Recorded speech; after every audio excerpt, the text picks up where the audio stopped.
The CBS 12 News at noon starts now with breaking news. I have no idea what's going to happen right now. I do know one thing. There's going to be one side who's going to be brokenhearted. We find a defendant guilty of manslaughter while armed with a firearm. We found a defendant guilty of attempted first-degree murder. We knew it in our hearts that he was guilty. Our family is happy, but sad at the same time, because we don't have Corey here with us. When you're doing a lot of bad, sooner or later it's going to catch up with you. I'm thankful to the jury. I'm thankful to God. Today, we have justice. Breaking as we come on the air this noon, justice for Corey Jones. After over just 4 hours of deliberation, the jury finding Nouman Raja guilty. Raja, who was escorted from the courtroom in handcuffs just moments after the jury found him guilty of manslaughter while armed with a firearm and attempted first-degree murder in Jones' death. CBS 12 is the one to turn to for live team coverage, from the emotional reactions from Corey's family members to the memorial growing in Jones's honor across South Florida. And what's next for the former cop now convicted in murder? We begin with CBS 12's Thomas Forster, who got an exclusive interview with Corey's brother, C.J. Jones. I'm with C.J. Jones, the brother of Corey Jones. C.J., is this a sense of closure for you with this verdict? Yeah, it's a sense of closure. It's definitely a sweet and bitter taste in my mouth. You know, I'm so happy and overwhelmed with the decision. You know what I mean, from the jurors, and we knew Corey wouldn't do anything to any police officer or anybody that's over. Any guy that has authority over us. We were just waiting for the system to give us what we knew, and it definitely worked.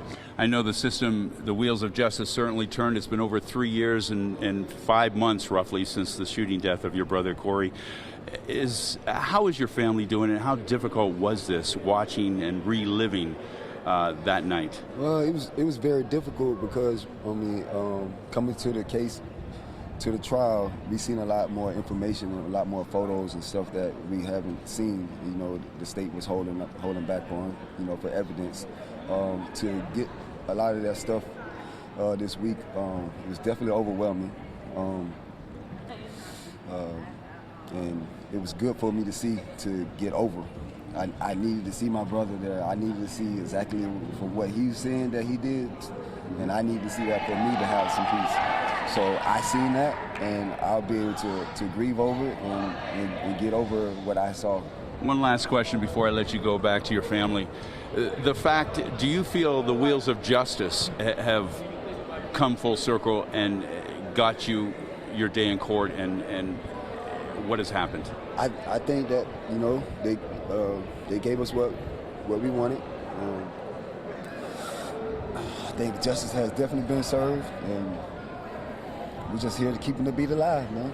Justice for Corey. Thank you a lot. Thanks a lot for joining us. Thank you. Okay. So there you have it, Matt and Ashley. C.J. Jones feeling obviously very emotional. His entire family feels that there's a weight off their shoulders, finally getting their day in court, finally getting what they've been searching for over 3 years and 5 months. Justice and the way it has turned. Guys? A bond was revoked for Raja, so he will remain behind bars. Now, CBS 12's Kara Duffy live at the courthouse with a reaction from Corey Jones' attorneys. And Kara, what is next now for Nouman Raja? Well, Matt, the Chief Assistant Attorney General put it simply. She said the guilty verdict left her speechless. She said that she so badly wanted the jury to get it right for Corey Jones, and that she believes they did. Now, take a look. This here is video from just moments after the verdict was read. It's outside the courtroom where people gathered shortly after the verdict came down. Attorneys seen embracing members of Corey's family and friends, and every few moments you would hear a cheer erupt from that crowd. Prosecutors also took time to express their thanks to the jury. Take a listen. And I'm grateful to them. I'm so grateful to them that they took their time. And they were attentive the entire time. They were a smart group, and they were fair. And so I'm really just speechless and just really, when I say I'm speechless, it's because I'm just overwhelmed with just gratitude. Now, as for what's next for Nouman Raja, again, jurors found him guilty of manslaughter and attempted first-degree murder. Sentencing is set for April 26. Raja faces anywhere between 25 to life in prison. Reporting live from the Palm Beach County Courthouse in downtown West Palm Beach, I'm Kara Duffy, CBS 12 News. All right, thanks, Karen. Something we kept hearing from the judge over and over again. There are no winners in this case. State Attorney Dave Ehrenberg echoed that outside the courthouse. Ultimately, there are no winners here today. Nothing can bring Corey Jones back. Nothing can reverse the tragedy that happened 3.5 years ago. But hopefully today can provide a measure of justice and closure to the Banks and Jones families and to our entire community. Meanwhile, the city of Palm Beach Gardens issued this statement. Our hearts go out to all of those who have and will continue to deal with the damaging effects of this tragic death of Corey Jones. This tragedy has impacted everyone from the families to our local community and beyond. We hope this verdict will allow all of those involved to begin the process of healing. It was a long process, but we endured. And today we have justice. And that was Corey Jones' father just minutes after that guilty verdict was read. Right now, a memorial for Corey Jones still lies at the very spot where he died. We want to head to Palm Beach Gardens now. CBS 12's James Torrez continues our live team coverage there in Palm Beach Gardens. James? Yeah, Ash, well, right now we're standing on the off-ramp here, exiting onto the PGA Boulevard off of I-95. This is where investigators say Nouman Raja shot and killed Corey Jones. On the other side of the guardrail, you see this memorial, very hard to miss if you're driving by. And normally we'd come up and show you, give you a pretty close look of what everything looks like here. But as people are coming in and out, seeing the memorial for themselves, we decided just to take a couple steps back and let them reflect on the big news that dropped this morning. I do want to point your attention to a small bouquet of flowers. A man left these here just about 2 hours ago. He tells me that he's never met Jones, but he came here all the way from Boynton Beach just to pay those respects and then drove all the way back to Boynton to get to work. This one, just being so close to home, kind of struck a nerve a little bit because, you know, I've been out here before. I've been to Palm Beach Gardens. I have friends out here, you know. Again, this memorial just hard to miss if you're driving by. And if you remember, the first memorial that people put out here for Jones caught fire. Police say that it probably came from a candle that was left lit. No malicious activity expected there. Now they have some small lights. You can see that surrounding the memorial, a couple smaller ones that surround where they actually spell out Corey Jones's name as well. Right now, we're working to find out if there are any planned demonstrations to happen here at the memorial site. We'll let you know as soon as we find out. For now, reporting live in Palm Beach Gardens, I'm James Torrez, CBS 12 News.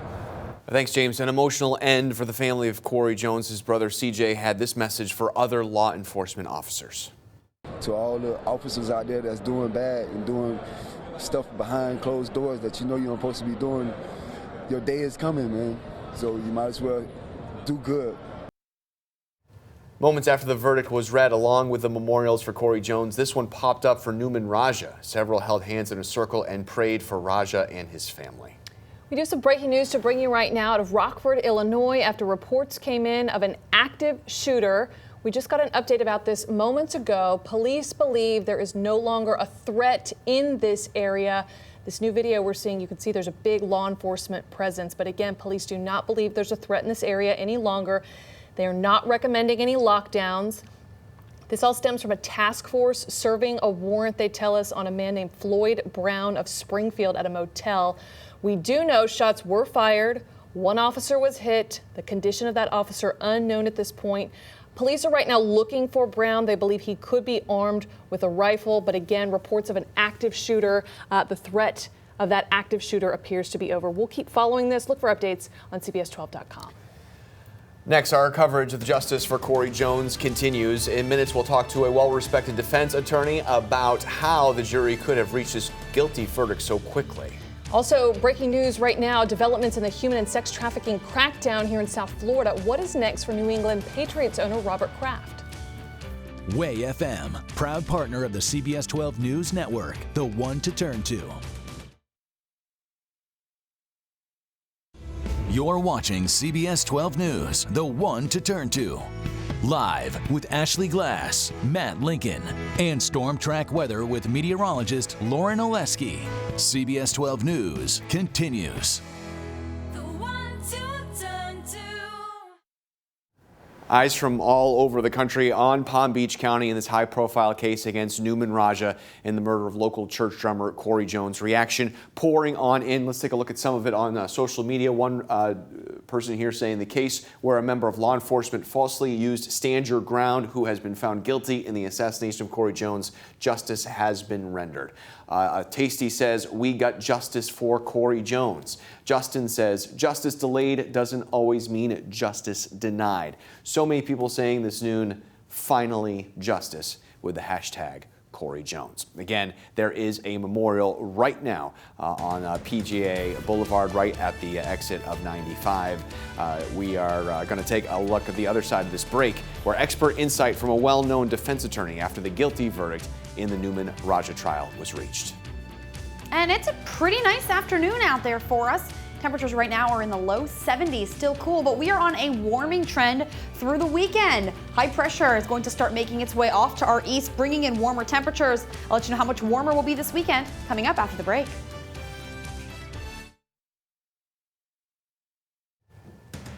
Here's a look at our SkyTeam 12 drone shot of the day. This video is from Stuart. We, the jury, find as follows. As to count one, we find a defendant guilty of manslaughter while armed with a firearm as charged in the information. As to count two, we find a defendant guilty of attempted first-degree murder as charged in the information. If you find a defendant guilty of attempted first-degree murder, you must next answer the following questions. Did the state prove beyond a reasonable doubt that the defendant actually possessed a firearm? Yes. Did the state prove beyond a reasonable doubt that the defendant actually discharged a firearm? Yes. Did the state prove beyond a reasonable doubt that the defendant... The judge there handing down the guilty verdict in the Nouman Raja trial just as it was coming down. We're joined now by well-known defense attorney here in town, Patrick McCamey. And Patrick, you also worked with the state attorney's office for a number of years, so you really have perspective on both sides of this. What stands out to you the most about this case and this verdict? Well, I think as far as the case goes, what stands out the most is the fact that it's highly unusual to have a recording of an actual shooting, which is what we had in this case for the jury to consider. And that makes it unusual because it's captured in real time. Often in these types of cases where there's a shooting, it's really the officer's account and nothing more. And it's very difficult to dispute the manner in which the officer describes the shooting unless there's a body cam. So that's what stands out as making it very unique. And the other thing that makes it stands out is the public perception, I think, that a lot of shootings are unjustified throughout the country. And I think there's a perception that this man was shot in cold blood and that the officer needed to be held accountable, and clearly he was. It certainly didn't help Raja's case that what he said happened during the shooting wasn't showing up in the recording. He said he identified himself and there was nothing in the audio recording. You couldn't hear him identifying himself. Correct. I think that was probably the most damning piece of evidence, the fact that the audio recording clearly showed he didn't identify himself, that the initial encounter did not occur in the manner in which he described it. So clearly the jury felt he lied and that he was completely unjustified in shooting himself, that he never represented himself as an officer as he should have done in the initial encounter. So I think it was just a flat-out rejection of his account during the walkthrough as he described the shooting and how it unfolded. I think the jury felt he was absolutely lying. They deliberated for 4 hours yesterday, but then only 45 minutes this morning. What can you read from the fact that they came to a verdict so quickly? They didn't base their testimony on the expert testimony. They based it on what Raja said and the recording of the actual shooting itself. And I think they relatively had their minds made up when they went back and started deliberating, because it is a short verdict. They could have taken, in murder cases, sometimes you'll get jurors out for 2, 3, 4, 5 days to deliberate before they can actually reach a verdict, and they go through each piece of evidence. In this case, I think it was his own words that doomed him, coupled with the phone recording. Patrick McCamey, thank you for that insight. We appreciate it. Our coverage of this, high-profile trial, this verdict just coming down today, does not stop here. On CBS 12, we've posted the full interviews with Corey Jones' father and brother, along with prosecutors and defense attorneys. We are hearing from all of them. You need to check it out right now on CBS12.com. Also breaking this noon, we have just learned New England Patriots owner Robert Kraft will be required to appear for his arraignment in Palm Beach County. Kraft has already entered a not guilty plea on 2 misdemeanor charges of solicitation to commit prostitution. He was among dozens of men busted in a takedown at the Orchids of Day Asia Spa in Jupiter. Kraft's arraignment is scheduled for March 28th.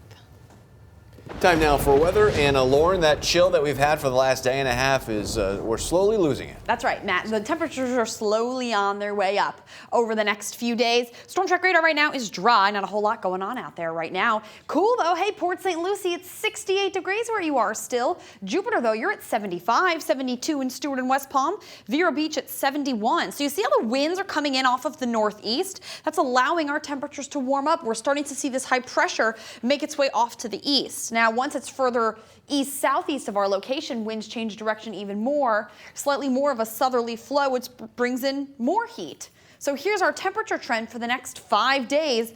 Low to mid-70s today. Upper 70s tomorrow. We're in the mid-80s by the end of the weekend and into the beginning of next week, but the humidity is not going to be too bad, so it will still be very comfortable there for us. Here's 4 o'clock today, right near the 70-degree mark. With an east wind tonight, we don't cool off as much. Remember, the water's warmer than the land is, so that pulls some slightly warmer air on shore.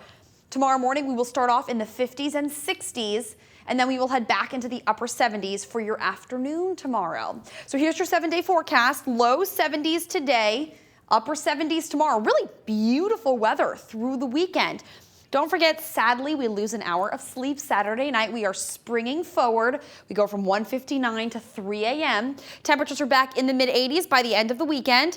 Could see a couple little small showers by the end of the weekend. Little bit of a better rain chance on Tuesday as a cold front tries to approach the area, but it doesn't look like we'll cool off too much behind it. Stay with us. We'll be back after this break. Tonight on CBS 12 at 8 o'clock, it's Big Bang Theory, followed by Young Sheldon, then Mom, Fam at 9:30, SWAT at 10, and then end your evening with CBS 12 News at 11 with Liz Carantes and Jim Grimes, The Late Show with Stephen Colbert, and The Late Late Show with James Corden.